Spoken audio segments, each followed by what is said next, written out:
Chapter 12. Danny looked at the expanse of the wide blue ocean that stretched endlessly from the lanay. Bago pa man sila nakababa sa helicopter na naghatid sa kanila sa isla ng Samal sa Davao, ay kaagad ang hinangaan ni Danny ang malinis at bughaw na karagatan. She was worried though that there will be a competition from the crowd, pero nagulat siya nang ibaba sila sa pribadong lugar.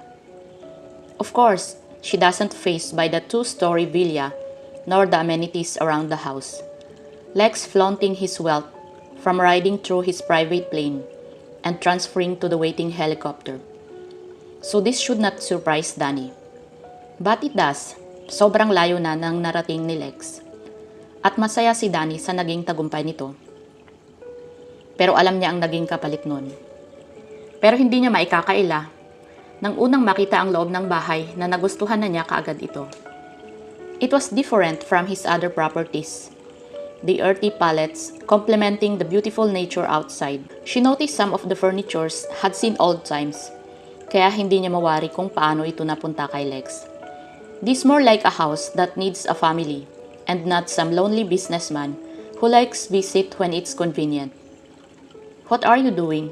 tanong ni Lex nang dinaluhan nito si Danny. Of course, Danny only gave him a cursory glance before returning her eyes to the beach. Kung naisip niya noon na sobrang attractive nito sa suot na suit and tie, hindi niya inaasahan ang epekto nito nang makita niyang nakasuot ito ng Henley na t-shirt at tinernuhan ng faded na maong. "Watching the ocean," sagot niya. Napabuntong hininga si Danny at sa huli ay napilitang harapin si Lex. He had a frown on his face and then a skeptical look saying he does not believe her. Hindi ito pinansin Danny at bumalik sa loob ng bahay. Naabutan niya ang anak na masayang nakikipag-usap sa kasambahay. "Alex," tawag ni Danny, at nang malapitan ito ay inilayo niya ito sa kawawang kasambahay. Alam ni Danny na marami itong gagawin, pero hindi nito maiwanan ang bata. Ngumiti si Danny at pinalaya ito sa kakulitan ng anak niya. "Mommy, gusto kong maligo," wika nito. Pero hindi nakaligtas kay Danny ang pagpungay ng mga mata nito. Ngumiti si Danny, marahang kinurot ang pisngi ni Alex. "Later baby, magpahinga ka muna." Napasimangot ito tsaka umiling. "Hindi ako pagod, Mami." "The sun is out and it might burn your skin. You can swim early in the morning or later in the afternoon." Ulit ni Danny pero hindi pa rin ito kumbinsido sa sinabi ni Danny. At sa huli ay sumuko si Danny. But Lex stepped in. "Hey buddy, why don't you listen to Mommy, okay? And later, we're going for a swim." Ganun lang, at tumango si Alex at sumunod kay Lex at sumabay na umakyat sa hagdan. Naiwan si Danny na nakatanga. Hindi niya alam kung kailan naging ganito ka-close ang dalawa. Hindi napigilan ni Danny na mangamba. Lex is cunning and manipulative. Hindi niya alam kung kailan ito aatake at kung handa ba siyang harapin ito. She might lose her son in the end if this continues. The day passed slowly but uneventful. Sa huli ay hindi natuloy ang pagligo ni Alex dahil nawala na rin ito ng gana. Napangiti si Danny nang makita si Lex na nakaupo sa sahig at nakikipaglaro kay Alex. Lex might be a hard man, but Danny knows he loved Alex, and his past actions proved that. "Hey!" Napabalik ang atensyon ni Danny sa screen ng laptop niya at nakitang nakakunot na mukha ni Arya. Danny laughed at kahit sinita na siya nito, ay hindi pa rin niya magawang tumigil. Arya promised to take care of her business while she is away. At kahit hindi kumbinsido si Danny, ay hinayaan niya lang ang kaibigan. Nakita niyang seryoso ang mukha nito nang mag-volunteer itong tumulong. But Arya knows a little next to none when it comes to her business except spotting a good model. Kaya kahit nasa Davao si Danny, ay tumutulong pa rin siya dahil alam niyang hindi kaya ng kaibigan niya. Natapos niya ang photoshoot sa project niya bago pa man umalis, pero hindi ibig sabihin nun ay wala na silang gagawin. Quite the opposite. They need a gallery and to prepare it, permits, and the invitation to the connected organization. So many things to do, at alam niyang hindi magagawa lahat yon ni Arya. Nawala ang ngiti sa labi ni Danny at sumeryoso ang mukha niya. "I'm sorry for putting you through this. Alam kong mas gugustuhin mong magbabad sa araw kasama ang bago mong ka-fling kesa ang mas stuck sa opisina." Pinaikot ni Arya ang mga mata. "I'm not a martyr, Danny. Of course, I'm expecting something in return. Wika nito at nagtaas baba ang kilay. Napaungol si Danny dahil alam niya kung anong gusto nito. Just recently, ay kinukulit siya ni Arya tungkol sa isang model. At since it is still under her contract, ayaw niyang ipakilala ito kay Arya dahil baka hindi na ito sumipot sa susunod na araw ng photoshoot. But Arya being Arya ay wala itong pakialam sa kanya. She's not selfish though, just single-minded person. No, I'm not gonna deal with another model walking out in the midst of my project. So please, stay put ka muna. Hindi ako aso, Danny. And besides, maraming babae sa bar. Kaya huwag kang mag-alala. Anyway, don't do anything stupid while you are there. Bilin nito at sinamaan ni Danny ng mukha ang kaibigan. What's that even supposed to mean? Tanong niya. Huwag kang mahulog sama ng anak mo. Though I think you're already there. Just please don't be stupid. Kita ni Danny sa mukha ng kaibigan na nag-aalala ito sa kanya. Kaya hindi na lang pinansin ni Danny ang mga salitang ginamit nito. I'm not in love with Lex. Pagsisinungaling niya at alam ni Danny, nakita ito ng kaibigan niya dahil tinaasan lang siya nito ng kilay. Kung nag-aalala ka, bakit mo ko hinayaang sumama kay Lex? Pag-iiba niya ng tema. I don't want to deal with your worry and pessimistic attitude. Alam kong hindi ka mapapalagay kapag hindi mo kasama si Alex. At kung nakakalimutan mo, malaki ka na. Walang ibang taong makakapagsabi kung ano ang gagawin mo, kundi ang sarili mo lang. Wika nito bago nawala ang mukha nito sa screen ng laptop niya. Umiling na lang si Danny at pinatay ang laptop at binaling ang tingin sa anak at kay Lex. Nagulat siya nang matabunan ang paningin niya at pinamulahan siya ng mukha nang malaman kung saang parte ng katawan nito nakasentro ang tingin niya. Pinilit ni Danny na alisin ang tingin at itinaas niya ang ulo. At ang nakita niya ay ang mukha ni Lex. Lex, wika niya sa paos na boses. Napatikhim si Danny at pinilit na maging normal ang boses at ipakita dito na hindi siya apektado. Anong ginagawa mo dito? Hindi pa man tayo nagtatagal dito ng isang araw pero trabaho kaagad ang inaatupag mo. Nainis si Danny sa sinabi nito at hindi niya maiwasang sabayan ang mood nito. Well, I don't have the same luxury of employing a large scale of people, Lex. Sinabi ko na sayong hindi ko kayang iwan ang ginagawa ko. Dahilan niya, pero parang walang pakialam dito si Lex dahil galit pa rin itong nakatingin sa kanya. It's just a side project, Danny. Why don't you hand it to another photographer? Do you want me to help find someone? Just say the word. Mayabang na wika nito. Umiling si Danny. That's not it, Lex. This is a personal project. You are unbelievable. You're the one who preached that I can't delegate, but look at you right now. Dapat ay hindi ka kaagad nagdedesisyon na sarili mo lang ang iniisip mo. Ikaw pa ang may ganang magalit ngayon. Umiling ito at napangiti na parabang hindi makapaniwala sa pinag-aawayan nila. Mommy? Daddy? Sabay silang napatingin kay Alex na hindi nila namalayan na nakalapit pa pala sa kanila at nakikinig sa pag-aaway nila. Mabilis na napatayo si Danny at lumapit sa anak. Hinawakan niya ang mukha nito at ngumiti upang ipakita dito na wala itong dapat ipag-alala. Are you fighting? Tanong ni Alex. Umiling si Danny. Of course not. Nag-uusap lang kami tungkol sa work. Why are you raising your voice? Did Daddy hurt you? Tanong nito na ikinagulat nilang dalawa ni Lex. Danny forgot how perceptive Alex is. Pero hindi niya alam kung bakit nito naisip kaagad na may ginawa si Lex sa kanya. Napatingin si Danny kay Lex. At tahimik ito pero hindi nakaligtas kay Danny ang paglatay ng sakit at lungkot sa mukha nito dahil sa tanong ng anak nila. Alex, no. You know Tita Arya and Mommy sometimes talks with a loud voice. Parang ganun din kami ng daddy mo. Paliwanag ni Danny. Okay, sagot nito at halatang nahiya sa naging tanong nito. Ngumiti si Danny upang ipakita dito na hindi masama ang ginawa nito at bumawi din si Alex. Humarap ito kay Lex at sa mahinang boses ay nagsorry ito. I'm sorry, Daddy. Lex smile at ginulo ang buhok ni Alex. It's okay, buddy. It's already bedtime. Do you want me to read you a story? Pag-iiba ni Danny upang alisin ang atensyon nito sa nakita. Pinigilan ni Danny na mapabuntong hininga nang tumango ito. I want you and Daddy to read me a story. Lex was the last one to leave Alex's bedroom. Hinanap niya kaagad si Danny nang hindi niya makita ito sa kwarto nila. Nang malaman nito na nagsasama sila sa isang kwarto, ay kaagad nawala ang ngiti sa mga labi ni Danny. Of course, wala itong sinabi sa kanya dahil kasama nila si Alex ng mga oras na iyon. But after that, the woman avoided him like a bubonic plague. Nakita niya si Danny sa lanay at nakatingin sa karagatan. Lex could tell that Danny likes this particular place in the house and also him. Kahit pangalawang beses niyang pumunta dito, he likes the open space and the view of the ocean and the cold breeze. Stop avoiding me. Wika ni Lex at naupo sa love seat katabi nito. Danny stiffens beside him but Lex ignores it. He turns and faces Danny. I'm not sharing a bed with you. I think it's too late for that, Danny. The horse already let out from the stable. And unlike you, I'm not gonna pretend there's nothing happening here.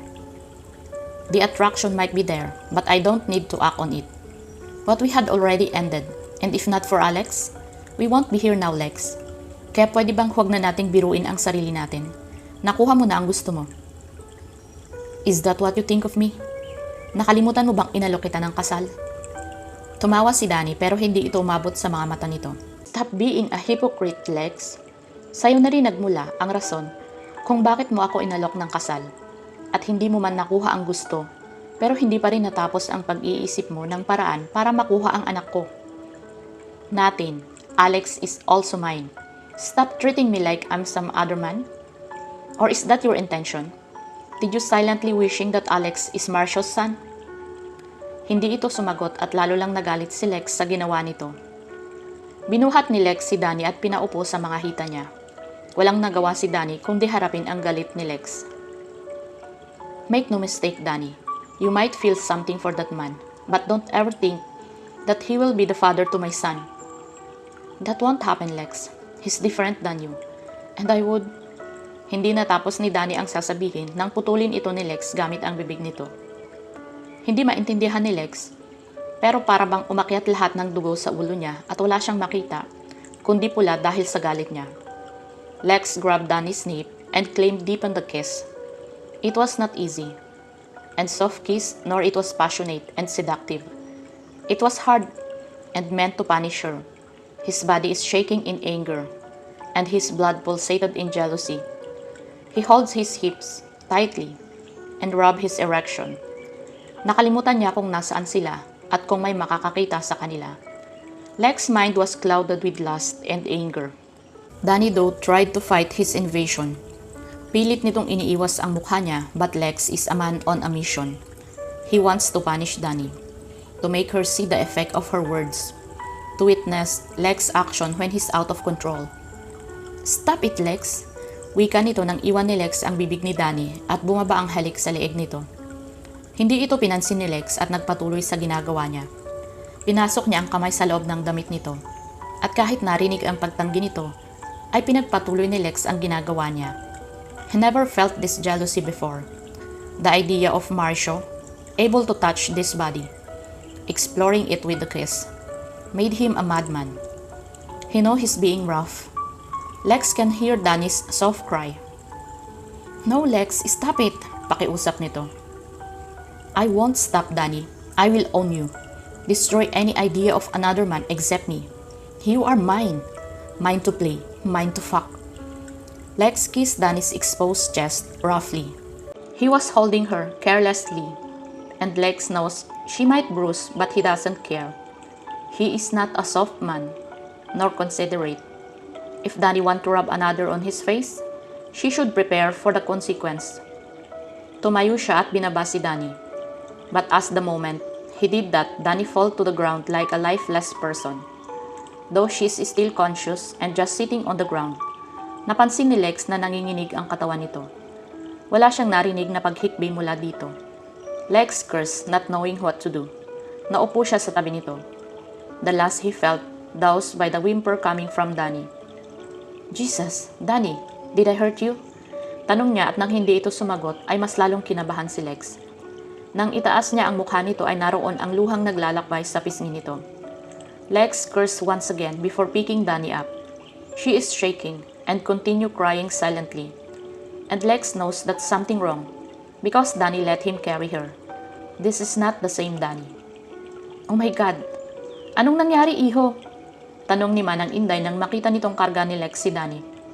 Can you watch for Alex? I need to take care of Danny. Wika niya at hindi sinagot ang tanong nito. Naintindihan naman ito ng matanda dahil tumango lang ito at hinayaan siyang makaakyat. Nang makarating sa kwarto nila, binaba niya si Danny sa kama. Hinawakan ni Lex ang pisngi nito upang alisin ang luha na naglalakbay sa pisngi nito, pero hindi niya magawa ng kumislot ito. What the heck, Danny? You know I'm not gonna hurt you, right? I know I'm rough. Fuck, I'm sorry, wika ni Lex. Lumayo si Lex at napasabunot sa sariling buhok. He got out of hand. He lost control, and this is what he did. Hindi siya makapaniwala na kahit pinilit niyang huwag tumulad sa ama, sa huli ay nagawa niyang saktan si Danny. Lex tried to keep control of things, to think rational. Iniwan niya si Danny at pumasok sa en-suite para makapag-isip. At the same time ay hindi niya kailangang lumayo kay Danny. He avoided looking at himself in the mirror at tinungo ang bathtub bago pinuno ito ng tubig. He can't believe how stupid he was. All because he felt something. He was jealous. And he almost forced Danny of something he doesn't want. Danny forced herself to calm down and stop panicking. But old habits die hard. Kahit alam niyang hindi siya sasaktan ni Lex, ay hindi niya maiwasang maalala si Marcio nang hawakan siya kanina ni Lex. He was never rough nor hard on him. Pero kanina ay parang ibang Lex ang nasa harapan niya, kaya hindi niya mapigilan ang reaksyon niya. She knows she needs to apologize to Lex for her reaction. It was immature and out of place. But apologizing means she needs to tell Lex the truth. Danny doesn't want to visit the old memories. She tried so hard to bury the image of Marcio at the back of her mind, at ayaw niyang ungkatin pa iyon. Nang bumukas ang pinto ng banyo ay tinitignan ni Danny si Lex habang naglalakad ito palapit sa kanya. Hindi niya mabasa ang emosyon sa mukha nito. Kinagat niya ang pang-ibabang labi niya upang pigilan ang sariling gumawa ng ingay sa pag-iyak. It was a habit she formed from living with Marcio. He was a sadist. She opens her mouth to apologize to Lex for her breakdown. Pero hindi siya hinayaan nito nang bigla na lang siyang kargahin nito at pumasok ulit sa banyo. He slowly put her down and holding her as if she's a fragile being. And for some reason, Danny hated it. Mula nang mangyari ang sa kanila ni Marcio, ay tinrato siya ng pamilya niya na para bang babasagin na bagay. They always watch what they say around her. At alam ni Danny na ayaw niyang ungkatin pa ang nakaraan. Pero hindi kailangang umakto ng magulang niya na para bang sobrang laking kasalanan ng mga ito sa tuwing aksidente nitong nababanggit ang pangalan ni Marcio. Only Arya doesn't hold back when it comes to her. When it comes to her past, and for that she was thankful. She can't move forward if she can't move on from her past. Take a bath. I will be outside if you need anything, wika nito. Danny nibbled her lower lips and keep finding the strength to say the word. Alam niyang kung hindi nito maaayos ito, hindi makakayang indahin ni Danny ang manatili dito at hindi mahawakan si Lex. And this space between them will grow bigger. Can you join me? Tanong niya sa mahinang boses. Nang hindi sumagot si Lex, ay naisip ni Danny na baka hindi nito narinig ang sinabi niya. She opened her mouth to say it once again, pero naunahan siya ni Lex. Are you sure that's what you want? Kanina lang ay halos manginig ka na dahil sa takot sa akin. Umiling si Danny.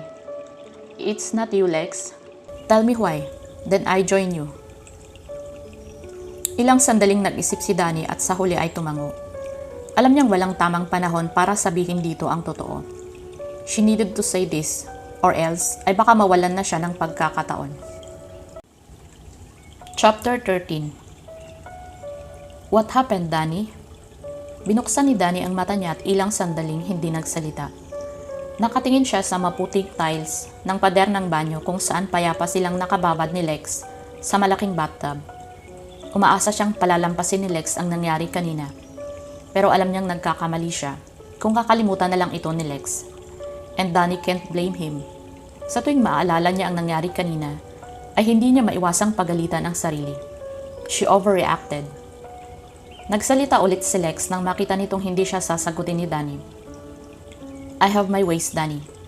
Hindi mo man sabihin malalaman ko din. Ang kaibahan lang ay sa ibang tao manggagaling. I want it to be from you. There's nothing wrong and it's not just only because I lost control. Napabuntong hininga si Danny at sinandal ang ulo niya sa matipuno nitong dibdib. Humigpit ang pagkakayakap ni Lex mula sa likuran niya. But it was not hurting her, but only to give her comfort to open up. Hindi alam ni Danny kung dahil ba sa kapayapa ang nadarama niya sa tabi ni Lex or dahil kay Lex. My marriage is not what you think it was, she opened up. Pinikit niya ang mga mata at para bang naglakbay si Danny sa mga alaala na nangyari noon. Marshall, he was the worst kind of man. Or that's what I felt at that time? Of course, hindi ko alam nung una. It was an arrangement more than a marriage. Contrary to what you think, there is no love between us. Tutulungan ni Marshall ang pamilya ko, kapalit noon ay pakakasalan ko siya at bibigyan ng tagapagmana. I was reluctant at first. I was still nursing my broken heart. But Marshall was persuasive. Nawalan ako ng dahilan na hindian ang alok nito nang magka-problema sa kumpanya at wala pa rin akong natatanggap na kahit text mula sa iyo. At inisip ko na lang na kahit hindi naman namin mahal ang isa't isa, ay darating ang panahon na matututunan ko rin siyang mahalin. Danny shivered not from the cold water, but from the feelings brought by the memories of Marshall and their marriage. Naghintay si Danny na sabihin ni Lex na huwag na itong ipagpatuloy. Pero nanatiling tahimik si Lex at walang nagawa si Danny kundi tumikhim at ipagpatuloy ang nasimulan niya. He was sweet and considerate at first. At nakampante ako sa piling ni Marshall dahil wala itong inaasahan mula sa akin maliban ang pakasalan ito.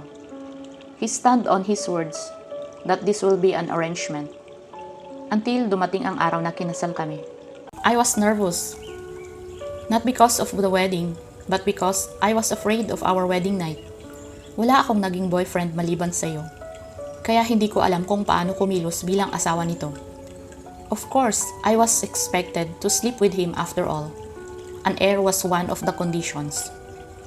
Marshall was drunk when we reached home, and for a moment, ay akala ko makakaiwas ako ng isang gabi. But Marshall, even in his drunk, stopper grabs me and expected me to sleep with him. I was afraid of his rough method. He was never considerate, nor mindful of his actions. He takes me, forced me to sleep with him.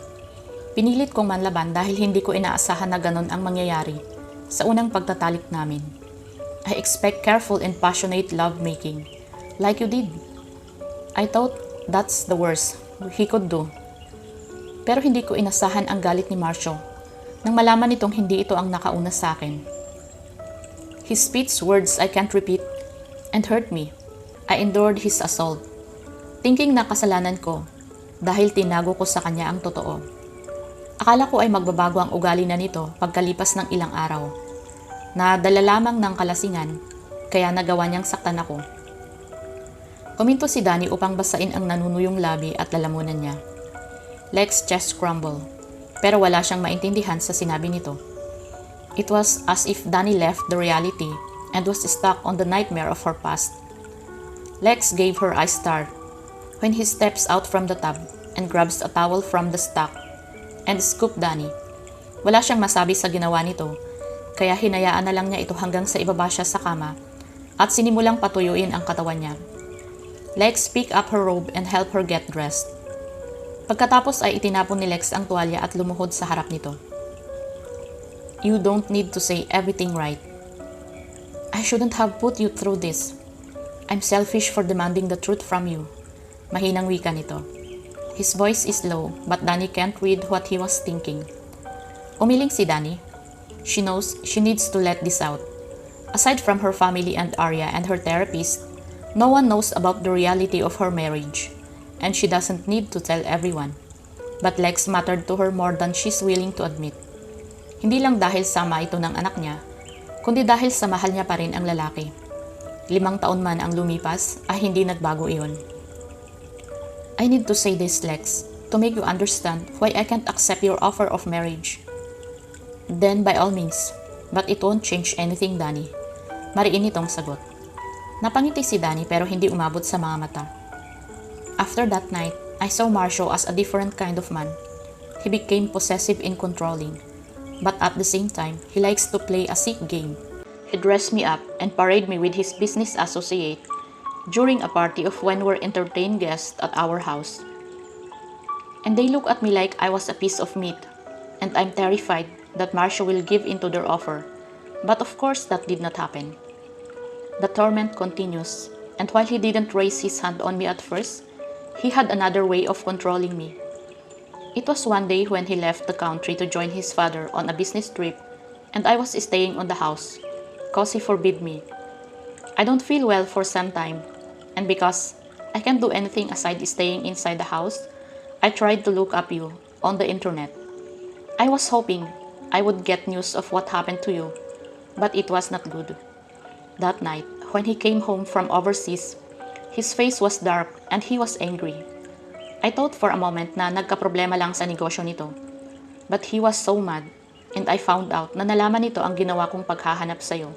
He slaps me so hard, and I tasted the blood inside my mouth. I refused to cry, to show my weakness to him, but it only infuriates him. He hit me again, but this time, he never bothered to hide the bruise. He loses control, and I was off balance because of the impact. I stumbled and fell off the stairs. It didn't hit me at first. I tried to get up, but the strength in my legs abandoned me. It's then I felt dampness inside my thighs, and I looked down and saw the blood flowing. I was shocked and couldn't move. At first trying to understand what's really happening, and it dawns me. I learned that I'm pregnant, but might lose the baby at the same time. I gather all my strength and force myself to stand, but knowing that I can't do it on my own, I needed help, and Marcia was the only there beside me. I asked his help, but he still froze. It takes a threat for him to act and rush me to the nearest hospital. During the time that I had the courage to tell my parents about everything. My parents want to file a charge, but I was against it. Instead, I asked divorce Marcia. He was served a court order though. Marcia was reluctant at first, but my father threatens him to send prison if he won't give it to me. They left the country, and I didn't hear from him after that. Walang nagawa si Lex ng mga oras na iyon, kundi pakinggan ang mga sinasabi ni Danny. He was so mad. No, that was an understatement of the feeling he is feeling right now. Hindi niya maisip kung paano ito napunta sa ganoong klaseng tao. He wishes na nandito ngayon si Marcia. Alam ni Lex na walang pagdadalawang isip na papatayin niya ang lalaki. Danny had been the center of his world, and he did take care of her. Lex can't imagine how someone can hurt her. Why did you marry him? Tanong ni Lex. At huli na para mabawi pa ang mga salitang binitawan. Marami siyang gustong itanong at sabihin dito, pero hindi niya alam kung bakit ito ang unang lumabas sa bibig niya. Danny looked at him clearly shocked by Lex's question. Didn't you just heard what I said? Galit na tanong ni Danny. I'm sorry. You left Lex without so much as a goodbye. I was hurting, but more than that, I was thrust into a responsibility, more than I can able to handle. At nang may tumulong na mag-alis dito sa balikat ko, ay tinanggap ko ito, and I paid a hefty price. Nangako ako sa sarili ko pagkatapos naming maghiwalay ni Marcia, na hindi ako papasok sa walang pagmamahalan na relasyon. Paliwanag nito. Danny flushed because of anger. But I can't afford that, Danny.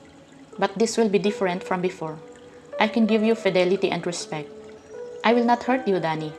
But the most important thing is that we have Alex. Can you imagine him passing like a parcel when we can live together? Umiling si Danny at walang salitang mabuo sa utak niya. Dahil alam niyang may punto ang sinasabi ni Lex. Pero handa ba siyang magsakripisyo ulit kapalat ng kasiyahan niya? Kaya niya bang makontento sa kayang ibigay ni Lex sa kanya? Alam ni Danny ang sagot sa katanungang iyon. I won't settle for less. Determinadong sagot niya.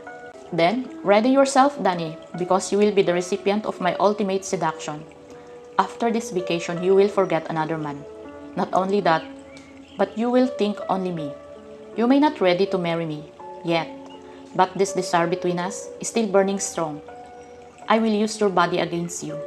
Use this attraction you had on me to make you that marriage between us is inevitable. Awful arrogant thing you say. Hindi natapos ni Danny ang sasabihin nang siilin ito ng halik ni Lex. Danny thought of what happened earlier, in fear that Lex might lose control. But Lex's kiss is soft and teasing, using his tongue to earn a response from Danny. Chapter 14. The ticking of the grandfather clock on the wall was the only one that can be heard inside Lex's library. Matapos kumain at patulugin si Alex, ay nagpunta kaagad siya sa kwarto upang magtrabaho. This had been a routine between him and Danny. Since both of them were busy during the day, they allocated a few hours on their respective work before falling into bed, and Lex counting every minute that had been too late to join Danny. Hindi niya alam kung kailan pa naging importante na makasama si Danny kesa ang trabaho niya. In the past, he works until dawn and sought release to the woman he's currently dating. Lex knows he leads a cold life before he met Danny again, but it doesn't bother him before. Alam niyang kailangan niyang dumistansya at huwag bigyan ng maling pag-asa si Danny na may pagmamahalang mabubuos sa kanila. Kahit pa man nalaman niya ang totoong nangyari noon, alam ni Lex na hindi ito makakapagpabago sa desisyon niya. He knows that promising fidelity and loyalty to her will make her happy. Lex saw marriage founded with love, and when it lost, the marriage crumbled. He witnessed the effect of his mother love his father, and the tribulation she faced. The word love was used loosely. He is not blind at Danny's feelings to him, and Lex will use it to his advantage. He had so much respect for Danny, and the things she needs to face in order to live. But he knows he needs to get married sooner rather than later. Brayo already made him known that he wants to run the company, and Lex wouldn't let anyone take away what he worked so hard to get. Lex gave up the pretense of work and shut his laptop. Lumabas siya sa library at naglakad patungo sa kwarto nila ni Danny. He anticipated being with her when the sound comes from Alex's room made his stop. Tinalasan niya ang pandinig upang klaruhin na hindi niya lang siya pinaglalaruan ng pandinig niya. Nang wala siyang narinig at naglakad ulit si Lex. Nakakailang hakbang pa lamang siya nang marinig ang sigaw ni Alex. Mabilis na pinuntahan ni Lex ang kwarto at pumasok. Alex was still lying on his bed but crying. Dinaluhan ito ni Lex sa kama at nakita niya ang pawisan nitong mukha. Hinawakan niya ang anak upang alisin ang mga luha nito at aluin ito. Lex was shocked when he felt him burning. Lex moved his hands to Alex's forehead and panicked when he was sure that his son had a fever. Tumayo siya upang tawagin si Danny, pero kaagad na nabuo ito sa harapan niya. Puno ng pag-aalala ang mukha nito habang inaayos ang suot nito. Sumunod na pumasok sa likod nito si Manang Inday. "Anong nangyari, Lex?" tanong ni Danny. Hindi makasagot si Lex. He was panicking at walang lumabas na salita sa bibig niya. Danny though didn't mind him and sat beside her son. Hinawakan nito ang noo ni Alex bago tinanggal ang kumot nito at hinubdan ang anak.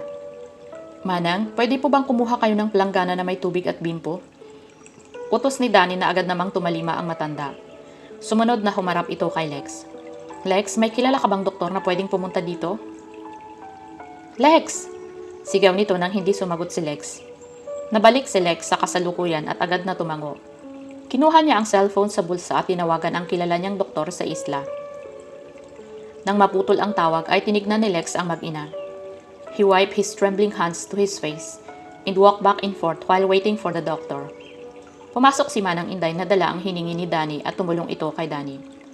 Lex felt useless and weak. There are so many scenarios in his head that he doesn't want to think but creeping up, making itself known to Lex.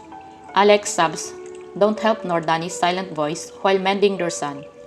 Obviously, what they're doing is not effective, or else Alex won't be crying in pain.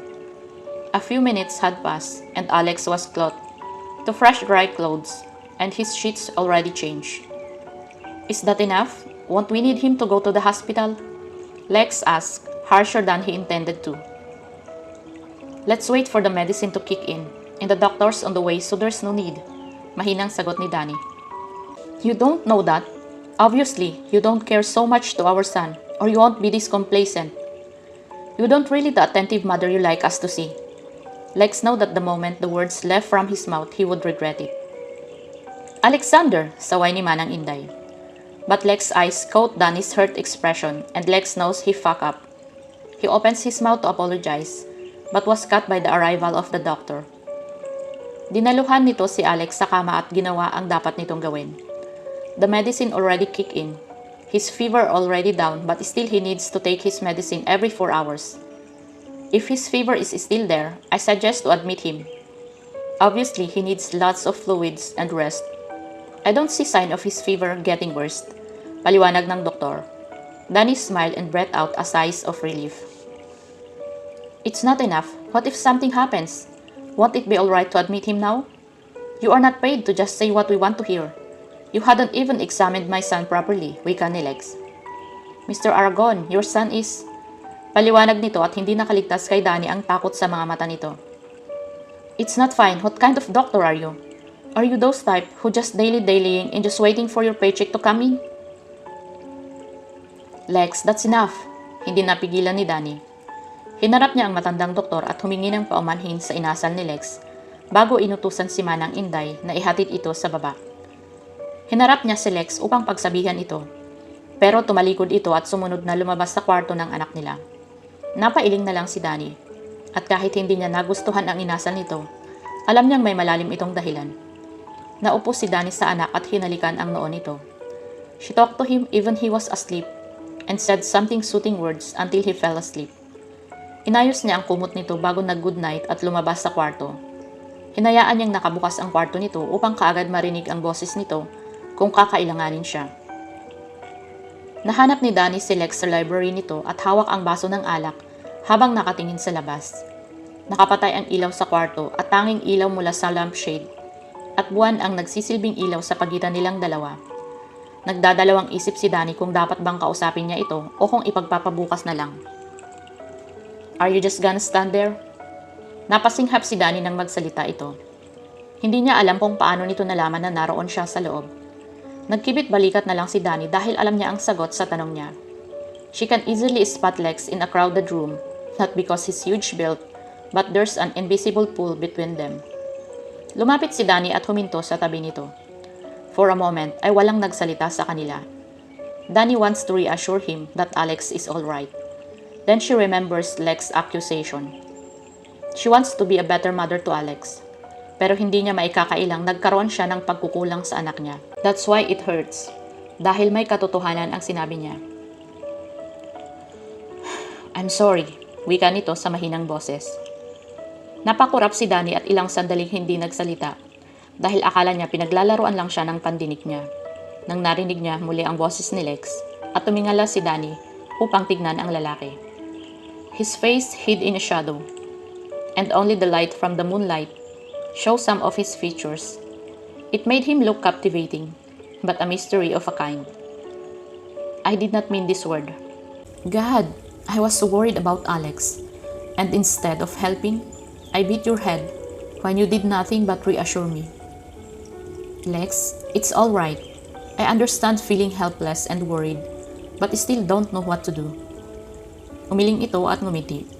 For a moment ay lumambot ang mukha nito at napalitan ang galit.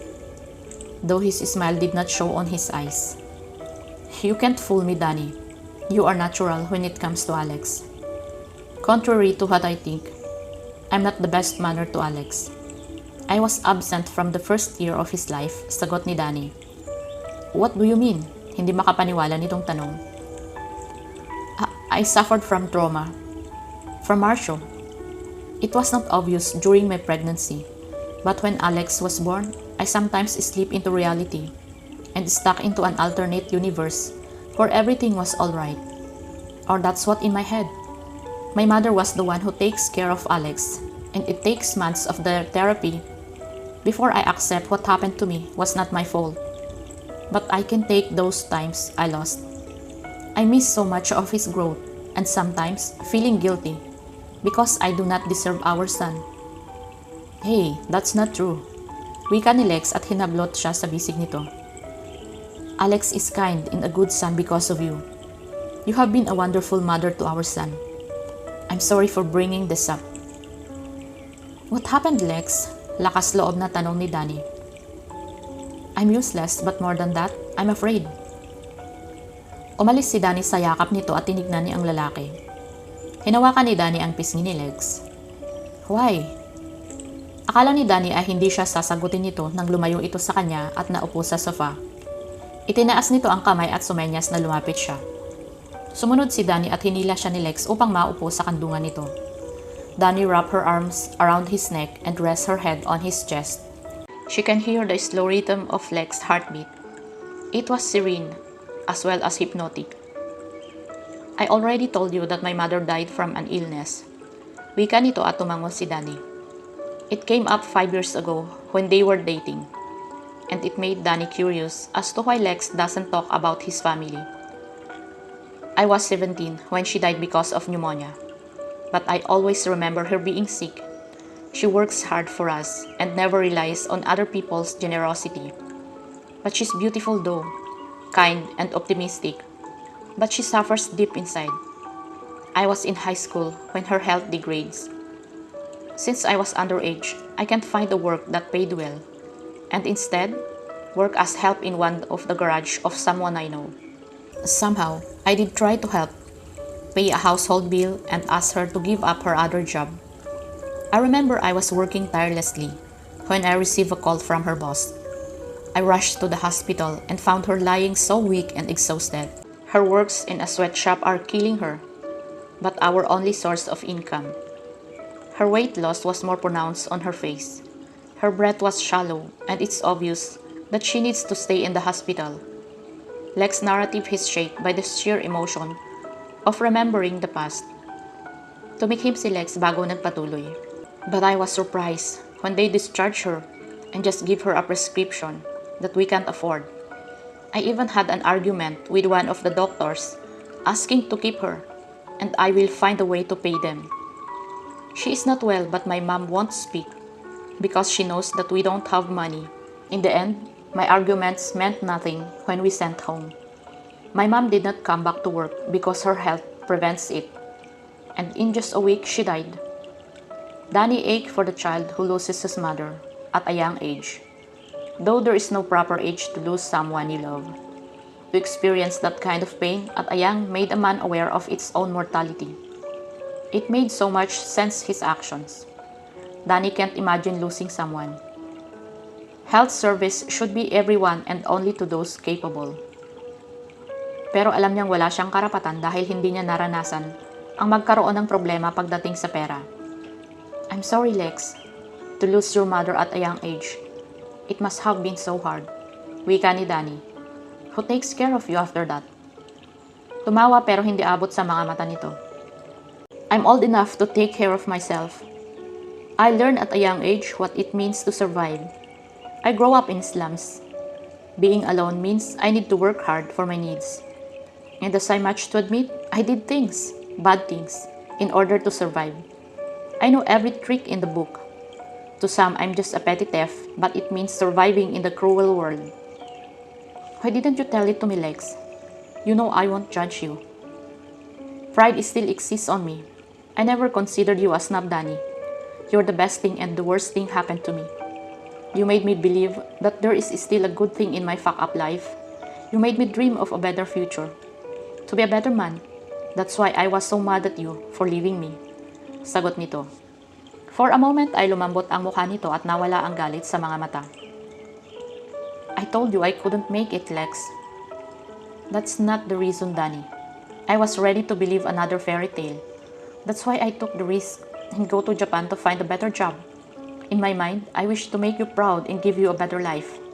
To make your parents see that even I'm a mechanic, I can give you everything you want. I was so mad that I was willing to change for someone. For a long time, it was me and my mother. And then, it was only me. And you show up, and everything was never the same. They remained silent for a moment. Danny let the words sink in, but it's too much. Hindi niya alam ang bigat na dinadala ni Lex. Kahit noon ay wala itong sinasabi sa kanya. She always views him as a strong and independent person. Pero wala siyang ideya kung bakit kailangang maging matatag ni Lex. What happened in Japan, Lex?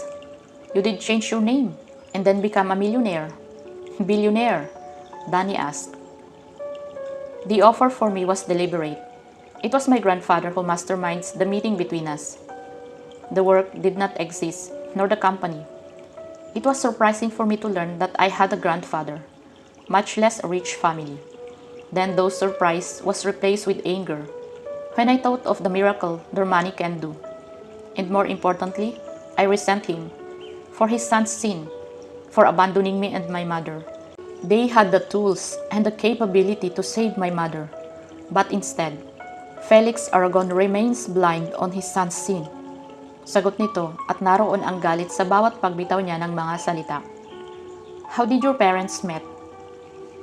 They met at university. My mother was a freshman when she met my graduating father.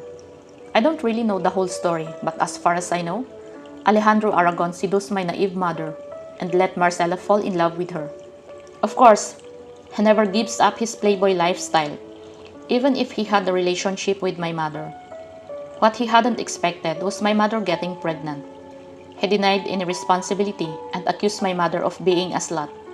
Not only my mother was forced to drop out, but she was also kicked from her home. Mom left her home at the age of 18 and had a child at the age of 19. Even then, she never gives up to convince Alejandro. But he left the country and joined his family in Japan. Mom was heartbroken after learning of his exploit, and she never recovered from being heartbroken. Your mother was strong to be able to continue living and working no matter life fuck her, Danny remarked. Legs sleep tag upside upon hearing Danny swear. She had no choice. I think if she hadn't had me, then she wouldn't die at an early age. Lex, don't say that. Danny's outburst surprised Lex and her. But it's the truth, Danny. If she hadn't you, she will still suffer, Lex. She will still remain blind of your father Alejandro's cheating. I may now know her, but I know your mother is happy and proud to have you, Lex.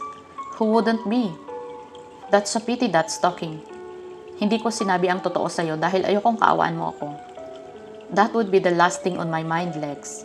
You are an arrogant and revengeful man sometimes, but anyone is lucky to have you. Alex is lucky to have you. What about you, Danny? This arrogant and revengeful man had nothing to offer except fidelity and loyalty to you. Danny, but I still want you to marry me because I'm selfish. But mostly, I want you and Alex to be my family. Ours might not be a match made of love, but I will make you happy, Danny. Kinabig niya ang batok ni Danny at siniil ng halik. I will take care of you. I want you. Chapter 15. Danny smiled at Lex as she finishes the another story. This is their last night and tomorrow they will return to Manila. And while everything feels like living in fairy tale, everything must come to end. Hindi niya alam ang mangyayari bukas. After Lex opened up with her, ay iniwasan na siya nito maliban lang pag nasa kama na sila. They had sex but they never talked. And that's what worried Danny the most. Ayaw niyang umasa na mananatili ito. Alex will be hurt and the thought failed Danny to come up of how to comfort her son. Sobrang napalapit na ito sa ama. At kung nagkaroon lang sila ng panahong makapag-usap ng sila lang dalawa, ay gustong sabihin ni Danny na pumapayag siyang magpakasal dito. Mommy, where's Daddy? Tanong ni Alex na kumuha sa atensyon niya. Yan din ang tanong ko. Gustong isagot ni Danny, pero sa halip ay ngumiti siya at hinawakan ang mukha nito. He had a call to take pero pupunta din ito mamaya para mag-good night sa'yo. Sagot ni Danny. Akala niya madidisappoint ito pero sa halip ay ngumiti si Alex. Are we leaving with Dad when we come back? Tanong nito at lalo lang nakapagpatibay sa desisyon ni Danny. Is that what you want? Tanong ang isinagot ni Danny. Hindi pa niya nakakausap si Lex at ayaw niyang magsalita nang wala pa silang napag-usapan. Yes, masayang sagot nito. Okay, but please, let's keep it to ourselves, okay? Danny never visited Lex in the library when he's working, but this is an exception. Wala siyang alam sa plano nito kung mananatili pa ba ito sa Pilipinas o babalik sa Japan. That is why it is imperative to talk to him right now. Dahil alam niyang pag nasa loob na sila ng kwarto ay walang pag-uusap na magaganap. Kumatok siya sa pinto at hindi hinantay ang sagot nito at pumasok. Lex looked up and gave her a disapproving look before replaced by worry. Itinabi nito ang binabasang papel at buong atensyon na nakasunod sa kanya ang tingin nito. Danny, may problema ba? Tanong ni Lex. No, I mean yes, sagot ni Danny. Is it Alex? No, but it has something to do with him, sagot ni Danny. Lex offered the seat in front of him, pero hindi ito pinansin ni Danny at tinitigan si Lex. It takes an ounce not to peel away her eyes from him. What now, Lex? What will happen after we leave the island? What do you want to happen, Danny? Lex answered safely and not what Danny expected. Don't answer my question with another question, Lex. Napabantong hininga ito. I will be going back to Japan after tonight. There's a business deal I need to settle. Umiling si Danny at hindi makapaniwala sa narinig. Yeah, is that it? Or maybe as much as you want to admit it, you won't put up to something like last night. It was all good and right when you were in control, right? What happened last night was normal, and you can't just say that you are a parent when everything's good, and run when something bad happened. Walang time out sa pagiging magulang. I warn you, Lex, not to get close to my son if you will hurt him. Are you done? Parang naaliw na tanong ni Lex. What? That's all? Hindi maiwasan ni Danny ang mainis sa inaasal nito. Come here, Danny. There's a hint of a smile on his lips. I'm not a dog, Lex. Danny, there's a warning in his voice. Hindi man alintana ni Danny ang banda nito ay sumunod pa rin siya. Lex grabs her waist and made her fall on his lap. He cups her cheek and looks at her sincerely. I will be back, Danny. Kung pwede lang ay hindi na ako pumunta sa Japan. But this deal is important for me, for the company. But I will be back at the soonest time permit. Paliwanag nito. Danny want to believe in his word. Because not only Alex miss him, she will definitely miss him. Dahil kahit alam niya ang tunay na relasyon nilang dalawa, ay hindi kayang turuan ni Danny ang puso niya. 5 days, that would be the latest. And contrary to what you think, I took the role of being a father seriously, Danny.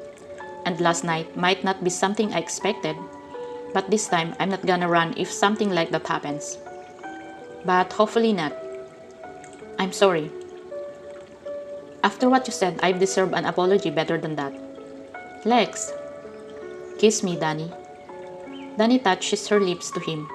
It was a soft and feather-light kiss, but Lex had different ideas on his mind. He grabs her nape and deepens the kiss. It was hot and all-consuming, and Danny felt like she was burning on fire. And Lex wasn't patient anymore. It was like he was depraved. I need you now. I will go slow later. Wika nito at tinanggal ang damit ni Danny. Beautiful. You are beautiful, Danny. Lex, I don't have a protection in me right now. I'm clean and on the pill. Are you sure? Yeah. And Lex thrusts home. Both of them moan and Danny knows someone might hear them, but she doesn't care anymore. It was as if someone possessed her to be this carefree woman. She thought she will never experience this type of feeling. But not only does Lex makes her forget her past, he conditioned her to respond to his every touch, every caress of his hands, every kiss of his lips leaves a burning sensation. And Danny arcs her body, offering Lex everything, body and soul. It's just for a few days. I will be back as soon as I can. And while I am away, can you hold this for me? Wika ni Lex at inabot ang laruan na eroplano kay Alex. Danny immediately recognized it as it was the only model of the plane she knows. And that's Lex's favorite toy. Wow! Wika ni Alex nang mahawakan ang laruan nito. It was a gift from my mother and very important to me. I trust you will take care of it. Sunod-sunod ang tangon ni Alex. Lumapit ito kay Lex at niyakap ang bewang nito. I love you. Lex is squat and look at Alex's eyes. Danny can see the emotions that are barely contained in Lex's eyes. I love you too, son. Sagot ni Lex at hinalikan ang noo ni Alex at niyakap ito. Nagtama ang mga mata nila at hindi alam ni Danny kung saan siya humugot ng lakas upang pigilan ang pag-iyak. Those words might not be directed to her, but it almost held the same effect, as no important person on Danny's life right now except for her son. She felt ashamed for doubting Lex's feelings about Alex. Lex breaks the hug, and Danny stepped forward to hold Alex. She simply takes the opportunity in attending to Alex to collect herself. When she felt calm and collected, she forced herself and looked at Lex. May kinuha ito sa breast pocket at inabot kay Danny. Napakunot ang noo ni Danny at tinanggap ang binigay ni Lex. It was a business card of a convention and exhibition center. "What's this?" tanong niya. "A place for your project. I know you want to reach big masses, and for that you need a bigger location." "Lex, I don't think I can afford this as of now. And it would be costly to move the project to a later stage." "Don't think about the finances. I already covered it." "Lex, you can't do that." "Yes, I can." His voice doesn't invite further questions. "I hired you someone who will help you. The only thing you can need to do is breathe and amaze them." "Will you make it?" tanong ni Danny. Alam na kaagad ni Danny ang sagot nang makita ang mukha nito. She tried to hide her disappointment, but she thinks she failed because Lex stepped forward and hugged her. "I may not be there, but I know it will become successful." Wika nito at hinalikan ang tuktok ng ulo niya. Danny sighed and smelled Lex one more time before Lex releases her on his embrace. "Be good, Alex," huling bilin ni Lex. "Goodbye, Danny. I will see you soon." Wika niya at naglakad sa sasakyan na nakaabang dito. The days had been busy, and Danny was thankful for Megan's work ethic and efficiency. Hindi alam ni Danny kung saan nito nahanap si Megan, pero nagpapasalamat si Danny kay Lex. The new location was awesome and huge, and a good setting for the campaign. She had her doubt at first, but slowly, they are getting there. Danny's looking forward to sharing this with everyone, to inform others and raise awareness. That would be the goal of this project. Sometime in the future, she will think of founding an organization to help this woman and possibly others who are helpless and afraid to come forward. It was such a comfort for her to attend Tito Martin's birthday and not to worry about the work. But there's someone who is not happy with Megan's presence, and it was so much fun to look at Arya's sour face. These little moments helped Danny not to think of Lex, but inside her bedrooms and when she was alone was a different story. That woman should not be here. Wika ni Arya at nakatingin kay Megan, nakausap ang isang kontak ni Danny sa paglilipat ng mga litrato patungo sa center. "Why, she's an angel," sagot ni Danny at hindi napigilang mapangiti nang makita ang mukha ni Arya. "Angel? She wants me to sign a contract that forbids me from sleeping on your model." The audacity, reklamo nito. "Okay, that's too much information on your sex life," wika ni Danny. "But it was effective though. I should have thought of that before maybe. That saved me the hassle of talking to your exes." "They are not my ex, and please can't you take her side? It made me hate her more." "Well, it was easier to work without thinking if that model gonna disappears the next day. And please, work with your attitude. I don't want her to quit." Sagot niya and leave Arya speechless. They fell silent for a moment, and it was disruptive by Alex Shrek and ran to her side. Nakasunod sa likuran nito ang anak ni Megan na si Shane. She's 3 years old and so much smaller than Alex, but her son had no qualms about teasing the girl. Danny knows it's good for Alex to have some distraction from thinking about his father. She just wishes that the kid don't traumatize by his son's constant teasing. "Why did you do this to me?" tanong ni Danny gamit ang mahinang boses upang ipaalam kay Alex na kahit hindi niya nagustuhan ay ginawa nito ay hindi siya galit sa anak. "She can't stop talking about Barbie and Princess, Ma'am," sumbong nito. "Because she's a girl, Alex, baby," sagot ni Arya at humarap ito kay Shane. "Men sometimes are a disappointment." Binulong nito pero hindi nag-abala si Arya na babaan ang boses. Napakunot ang noo ni Shane habang nanlaki ang mata ni Danny sa narinig. "Oh my God, Arya! Don't say that to..." "Megan, hey!" wika ni Danny nang makita si Megan at siguradong narinig ang sinabi ni Arya. "Hello," nahiiling nitong wika bago nilapitan ang anak. It was an awkward moment, at least for the two of them, while Arya was oblivious to the scene she created. "I'm gonna head off. May kakailanganin ka pa ba?" Umiling si Danny at ngumiti. "Nan, thank you for your work. See you tomorrow." Tumango ito at sabay na lumabas ang dalawa. Nang masigurado ni Danny na nakalayo na ang mga ito ay hinarap ni Danny ang kaibigan. "Arya, can you please not make you hate to men be known by everyone, especially to a child?" Are we gonna talk about that or the reason why I am here? You're always here, Danny mumbled before clearing her throat. Anyway, I already picked my dress. Umiling ito na para bang walang tiwala pagdating sa damit. Pinaikot ni Danny ang mata at hindi pinansin ito. They had a huge difference in taste when it comes to clothes. And Danny admitted that Arya was the expert. And picking her own dress was a little rebellion. I already picked you one, but I don't think fashion in clothes will matter after the party. Makahulugang wika ni Arya. Napatango si Danny. Her Tito Martin will announce publicly his relationship with Marley to stop the speculation between them. And Danny couldn't be happier. She really likes Marley and hoping more is spent time. She can help her transition after delivering their child. She can't wait to have a baby added to their family. The music is still alive and the people present are all socializing, except for Danny. After greeting her Tito Martin and talking to Marley for a while, Danny excused herself after they eat. Arya was nowhere to be found, and she was sure she was doing something Danny wouldn't do. She just wishes she can talk her away. To some of the men here, having Lex back in her life made her confidence back and a little of her trust to the opposite sex. She is still wary, but for some reason. She wants to socialize and dance, but the idea of a stranger touching her doesn't bode well for her.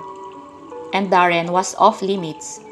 Mula nang dumating si Marley kanina, ay hindi inaalis ng kapatid ang mga mata sa babae, especially when Savannah and her date arrive. She thought he will kill Jared. Drinks? Napatingin si Danny sa nagsalita at binigyan ng magalang na ngiti ang lalaki. He's handsome and attractive, but Danny doesn't feel the zing of excitement she felt for Lex. But even though, she remains pleasant. Tinanggap niya ang inabot nitong baso ng wine, pero hindi ininom. I've been watching you since you arrived. Party is not your thing? No, I just need a breath of fresh air, sagot ni Danny. You know, I had a better way than this boring party. I can make you hot. Arrogante nitong saad. He smiles and for some reason, it made him more attractive. But Danny feels nothing. Yeah, I'm sure you do. Sarkastikong wika niya. Pero hindi ito napansin ng lalaki sa harap. So what now? Tanong nito. Hindi nakalagtas kay Danny sa tanong nito nang may kumuha sa atensyon nila. Mabilis na nawala ang ngiti sa labi niya. There is a commotion happening. Her jaw almost falls to the ground by the sight she saw. Darren and Marley kiss on the dance floor and almost smile at the sheer stupidity of his brother. As much as she wants them together, this is not the right place for him to do that. Narinig niya ang mga salita sa katabi niya, and Danny fight the eye roll. As if they know everything. The only thing they saw was that her brother was a cheater. No one bats an eye when Savannah attends with another date in tow. Or why they arrive separately. Of course, no one knows the real reason behind it. But Danny knows they will learn it sooner rather than later. The gossip toned down when Marley dashed out from the room. Of course, Darren follows her, and Danny knows the party had just been over. Hinanap niya ang ina sa pagitan ng mga tao. She almost caught up to them if not for the hand that prevented it. Nakita ni Danny ang kanina lang nakausap niya na lalaki. She doesn't even know his name, and it proves how much her disinterest to the man. What? Hindi niya naitago ang inis sa boses niya. Oh, don't be like that, sweetheart. You know what I want. Don't be a tease. Wika nito at ngumisi. Don't call me sweetheart. And can you please let go of me? I need to go. Sagot ni Danny at hinila ang kamay mula dito. Nawala ang ngiti sa mga labi nito at napalitan ng galit. Yeah, show me your true color. Wika ni Danny sa isipan. You are a fucking tease. I should... Danny! Napatingin si Danny kay Tiago. Your father was looking for you. Wika nito. Danny let out a sigh of relief before plastering her perfectly concocted smile. Of course, sagot ni Danny at nang hinila niya ulit ang kamay, ay hinayaan na siya nito. Hindi nakaligtas sa kanya ang tingin na ipinukol nito. Tahimik na naglakad silang dalawa ni Tiago at walang isa man ang sumubok na magsalita. They leave the party nang hindi makita ang magulang niya sa loob. The sound of the siren break through the quiet night. Danny follows the sound with a negative image in her mind. Danny waded through the crowd to investigate. She was shocked to find her father talking to police while her mother talking to one of the EMTs while Darren is standing beside her. He looked shocked and terrified. "Ma'am, what happened?" Tanong ni Danny nang makalapit. Doon niya napansin ang duguang kamay ng kapatid. Hinawakan niya ito at tinignan. Danny's heart almost leaped out from her chest. The uniformed woman talked to Darren and later whisked him inside the ambulance. Lex welcomed the feeling to be in his comfort zone again. The days he spent with Danny and his son had made him feel different. Hindi niya alam ang gagawin. Naroon ang mga tanong sa isip niya kung tama ba ang ginagawa niya. Kung makakasama ba ito kay Alex? But here, he's in his zone and he felt confident again. So, the prodigal's grandson had been back. Umikot si Lex upang tignan si Alejandro. Lex hated the similarity between them, though it was purely physical. His eyes were bloodshot from hangover, teeth stained from smoking. He's good-looking. Lex hates to admit that, and Alejandro used it to his advantage. His bank account was another bonus. Alejandro, malamig na wika ni Lex. The first time he met him 5 years ago, Lex made the mistake of expecting a warm response from his father. How mistaken he was.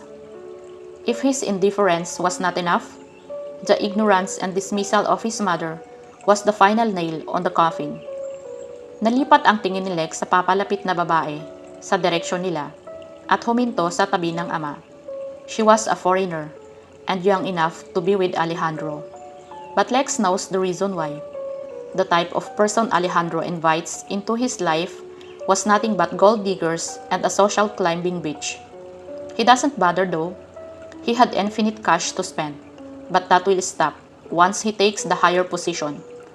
He will make him suffer, and that would be his greatest revenge. Collecting your allowance, I see, wika ni Lex. Alam niyang ito lang ang dahilan kung bakit narito ito sa building ng kumpanya. Don't get cocky, boy. Wika nito at hindi nakaligtas sa pang-amoy niya ang amoy ng alak at sigarilyo. Mayabang ka lang dahil nasa likod mo si Felix. Tignan natin yung yabang mo kapag napunta sa akin ang kumpanya. Lex almost laughed at the audacity of the older man. Walang matinong tao ang magtitiwala dito. He almost left the AAA on brink of bankruptcy. And Lex was the one to pick up the pieces and made it successful again. Though it might not cripple the whole company, it will be a big blow to the entirely nonetheless. Keep on dreaming, sagot ni Lex dito. Tumawa ito ng malakas, tsaka hinila ang lapel ng damit ni Lex. Lex stood taller and bigger. He could easily squash the older man, but instead, Lex let him think that he had the upper hand. Lex had the reputation of being a thug no matter how successful he gets. People will still drag his past, and he won't let Alejandro gold him. You are still too young to fight me. I know your weakness. Do you remember? Banta nito. Lex Max